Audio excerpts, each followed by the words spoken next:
You know, everyone's talking about testing, and I have to say that the work that's been done over the last 60 days on testing has been absolutely extraordinary. We're at about 5.8 million tests now performed, by far the most in the world, and you're going to see that number continue to accelerate. We're starting another round of calls with all the governors today to ask them what additional supplies they need, what's their 2-month plan, what's their 6-month plan, and right now we fulfilled all the orders that the governors have. They have excess capacity in their states. Yesterday, Governor DeSantis was saying that he has more testing capacity than he has demand for the tests, and so we're really doing quite well with that. And I always find that we see the leading indicators, and often the media sees the lagging indicators, but the leading indicators, our testing, are extraordinarily positive. We're on the other side of the medical aspect of this, and I think that we've achieved all the different milestones that are needed. So the government, federal government, rose to the challenge, and this is a great success story.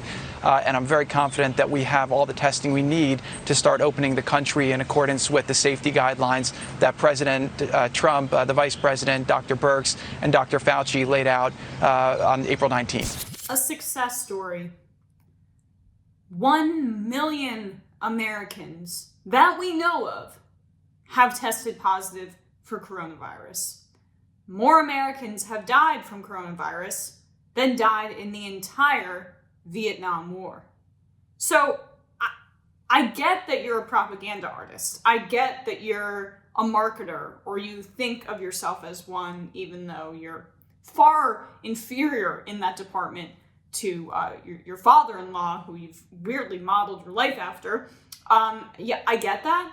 But don't you think that you maybe went a little too far in claiming that it was a success story in the United States? And he's lying there about testing capacity. That's just far off from the truth, completely. Even as testing capacity has ramped up in the US, as of April 27th, America is still lagging behind other places in the world hit hardest by the virus in the share of its population being tested. The US has tested about far fewer people per million residents as Italy, a focal point of Europe's outbreak, and Germany, considered a model of rapid and widespread testing. There have been nearly 5.4 million tests conducted in the US for its population of 329 million, but the number of tests per capita conducted varies greatly by state. It is true that the United States is finally beginning to catch up in terms of testing, but it is not even close to enough. Not even close to enough to start reopening the economies. And again, he keeps citing DeSantis, and Trump is all buddy-buddy with DeSantis, the governor of Florida. They're starting to reopen, and that's not even following the guidelines that the Trump administration set out. You have to have a decline in cases for a week's time. I'm forgetting the exact figure of weeks. And they're reopening without that timeline. So it's all of this contradictory information. But again, it's all about marketing for them, as I said before. If they're able to get the perception that they're doing a great job out there, then it's game over for them. They don't really care about the reality. They don't really care that over 1 million people, millions of people potentially, are going to have coronavirus. As long as they're able to get the messaging out there, it's just taking what they learned in real estate and applying it to the presidency, then they're cool. Then it's kosher. It's all good. But Kushner is just way less convincing at it than Trump. Trump is a bully, and Kushner stands there terrified and looking like a vampire. That's mean. I don't care.